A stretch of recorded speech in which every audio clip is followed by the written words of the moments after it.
Smart saving plan తో మీ ఆత్మీయులకు ఉజ్వలమైన సురక్షితమైన జీవితం అందించండి. టాటా ఏఏతో ఇది సాధ్యం.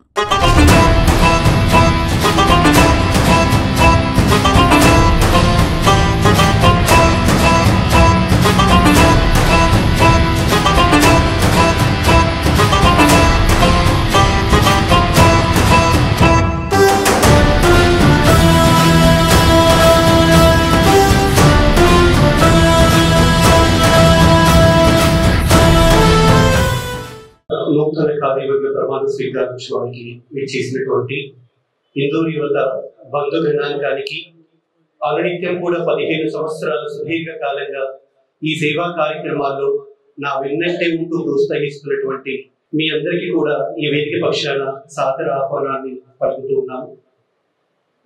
గత కార్యవర్గం అందరూ కూడా చక్కటి ప్రోత్సాహాన్ని అందించి కొన్ని అనివార్య కారణాల వల్ల మరి ఆ కార్యవర్గం వాళ్ళు బిజీ ఉండటంతో మళ్ళీ నూతన కార్యవర్గాన్ని ఎన్నుకోవాల్సి వచ్చింది. గతంలో కూడా 3 మీటింగ్లు మనం పెట్టడం జరిగింది నూతన కార్యవర్గాన్ని ఎన్నుకోవడానికి సంబంధించి. సో వాళ్ళ వరకు ఒత్తిడి కావచ్చు, ఇతర వాళ్ళ వర్క్ బిజీ కావచ్చు, అది ఏదైనా ఉన్నప్పటికీ కూడా వచ్చిన వాళ్ళతోనే ఈ యొక్క నూతన కార్యవర్గాన్ని ఏకగ్రీవంగా ఎన్నుకోవడం జరిగింది. దానికి సహకరించినటువంటి ప్రతి ఒక్కరికి కూడా పేరు పేరున ఈ వేదిక పక్షాన ధన్యవాదాలు తెలియజేస్తున్నాను. మీ అందరూ ఇన్ని సంవత్సరాలుగా చూపుతున్నటువంటి ఆదరణ, ప్రోత్సాహం, చేయూత భవిష్యత్తులో మేమందరం కూడా చేసేటువంటి కార్యక్రమాలకి ఇలాగనే అందించాలి, ప్రోత్సహించాలి, ఆదరించాలి అనేసి ఈ వేదిక పక్షాన మనస్పూర్వకంగా మీ అందరినీ కూడా కోరుకుంటూ ఉన్నాము. మరి ప్రమాణ స్వీకార మహోత్సవానికి సంబంధించి నూతనంగా ఎన్నికైనటువంటి ప్రధాన కార్యదర్శి వాల బాలకృష్ణ గారు ప్రతిజ్ఞ చేసి ఈ ప్రమాణ కార్యవర్గాన్ని కొనసాగించవలసిందిగా రిక్వెస్ట్ చేస్తూ ఉన్నాం. సో వారికి ప్రత్యేకంగా ధన్యవాదాలు తెలియజేస్తూ ఉన్నాం. రూరల్ మండలానికి సంబంధించి వచ్చి ఉన్నారు అనిల్ గారు, అలాగే సూర్య అన్న గారు. వారికి ప్రత్యేకంగా ధన్యవాదాలు తెలియజేస్తున్నాం.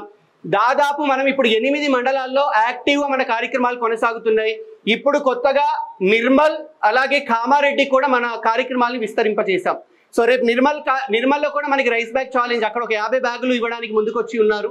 అంటే మనం చేసేటువంటి నిస్వార్థమైనటువంటి సేవ ఎంతమంది హృదయాలని కదిలిస్తుంది అన్న విషయాన్ని ఇక్కడ ఉన్నటువంటి మీరందరూ కూడా ఆలోచించాలి. ఏ మనిషికైనా ఒక మచ్చ ఉంటుంది. పరమశివుడు వంటి వాడికే మచ్చ ఉంది కంఠానికి, రైట్?